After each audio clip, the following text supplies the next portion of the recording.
Dúvida. Cartina, aluna Valdevânia. A empresa pode obrigar o funcionário a fazer bancos de horas, exemplo, ir acumulando horas extras? A questão do banco de horas tem que estar prevista em acordo ou convenção coletiva.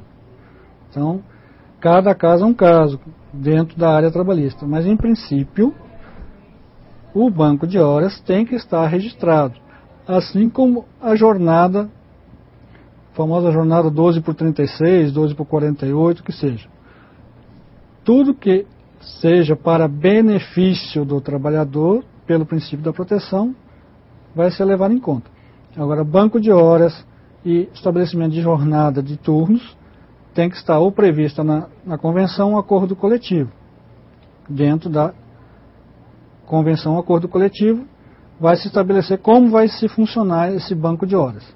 O entendimento da justiça tem sido isso, tem que estar lá previsto nessa legislação que é aplicável à relação de trabalho. Agora temos a dúvida do Paulo Sapé. O proprietário que retira Prolabore e também paga a FGTS, foi do Jorge a dúvida. Agora, essa foi da NASA. Essa é um caso específico que eu teria que pesquisar. Mas acredito que a FGTS do proprietário não é muito o caso. É importante ressaltar que ele deve contribuir para a Previdência, provavelmente. Na Previdência, dificilmente escapa.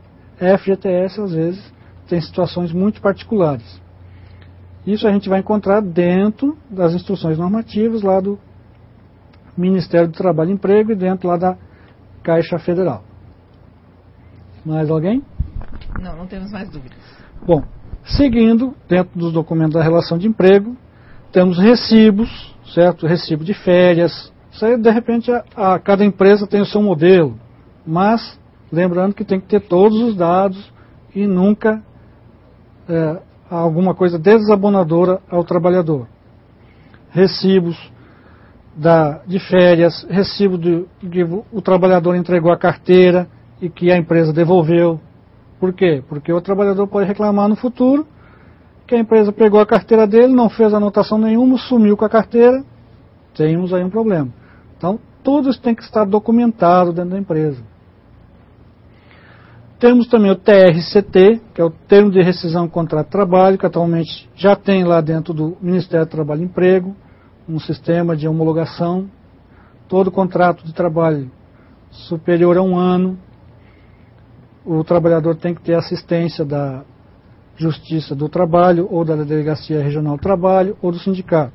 Isso aí tudo vai depender de onde você vai atuar como técnico, depende da cidade, então cada local tem a sua forma de agir. Mas, como subsídio para vocês, eu trago esse site que tem lá como preencher o termo de rescisão do contrato de trabalho. Existem outros sites também que fazem os cálculos, etc. Tal. Normalmente isso afeta ao contador, eu volto a repetir para vocês. Mas é importante o técnico saber que essas coisas existem. E algumas coisas vão ser da competência dele preencher. Então, muita atenção nessa hora. Inclusive, tratando agora o último item desta nossa tela, CAGED e RAIS. Uma vez eu estava no condomínio, para quem não sabe, é um ente despersonalizado, mas tem todas as atribuições dentro de uma empresa. As atribuições de uma empresa, admissão, demissão, toda essa documentação o condomínio vai ter que ter também. Lógico que depende da quantidade de funcionários, normalmente 4, 5, 6 funcionários. E foi recebido lá pela administração uma intimação da Delegacia Regional do Trabalho de que o condomínio não tinha entrado com a RAIS. Aí foi perguntado ao contador, e o contador disse: o que é RAIS mesmo? Sei não, o que é RAIS não. Aí foi-se batalhar, fazer pesquisa para saber o que era RAIS. Faz alguns anos. Mas é importante, portanto, o técnico saber o que é o seguinte: CAGED. CAGED é o nosso cadastro, certo? Geral de empregados e desempregados. Então, mensalmente, a empresa tem que remeter para o Ministério do Trabalho e Emprego o cadastro dos trabalhadores que foram admitidos e dos trabalhadores que foram demitidos. Com esses dados, o Ministério faz a política de emprego do país. E a RAIS é a nossa Relação Anual de Informações Sociais. Também tem vinculado ao PIS/PASEP, também tem todos os dados do trabalhador e se refere a um ano, é o exercício anterior normalmente. Então nós estamos em 2011, agora fevereiro, março, acredito que até abril,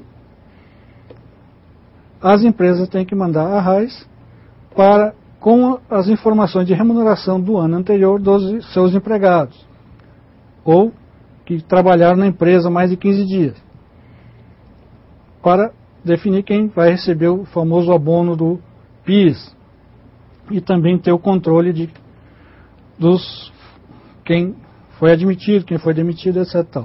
Então, tudo isso aí são atribuições acessórias que a nossa legislação nacional traz e que o nosso técnico de administração tem que ter o conhecimento. Certo? Vocês vão encontrar dentro daqueles sites que eu elenquei anteriormente. Outros documentos da nossa relação de empregos.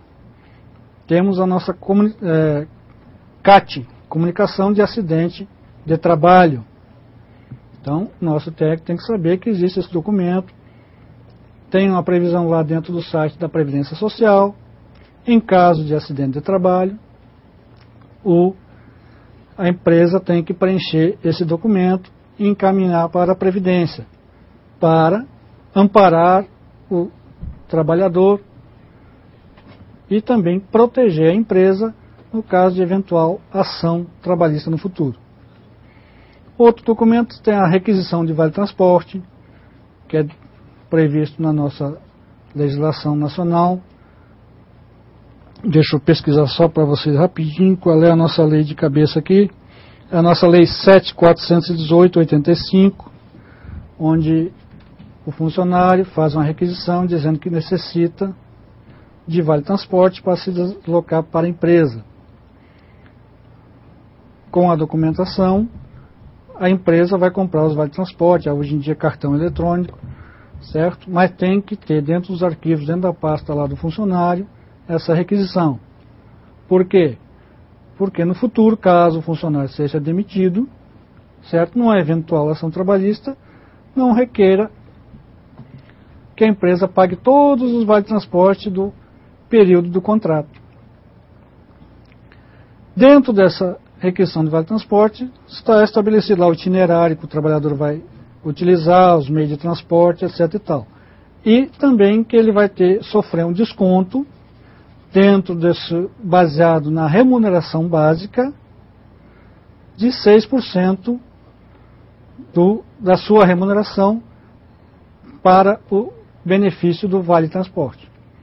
Certo? A empresa, vejam os detalhes, a empresa não pode descontar de um empregado esses 6% da remuneração básica, se não tiver lá nos seus documentos a requisição de vale-transporte do trabalhador.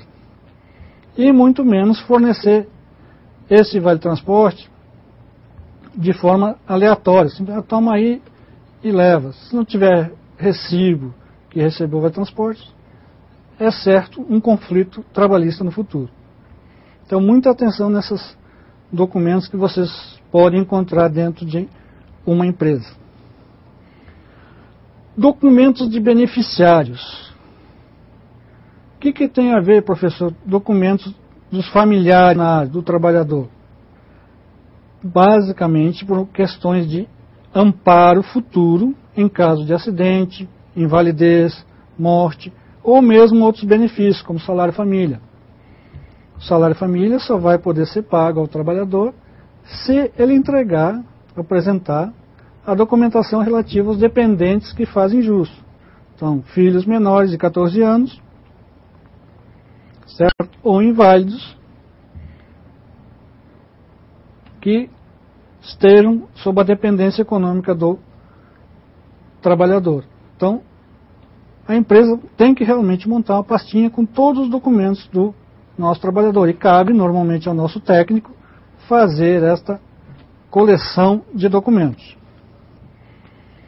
Então, outros documentos, repetindo aqui, FGTS, o CAGED, o IRAIS, o seguro-desemprego, o nosso técnico tem que ter uma noção de como calcula, para não ter problema nenhum.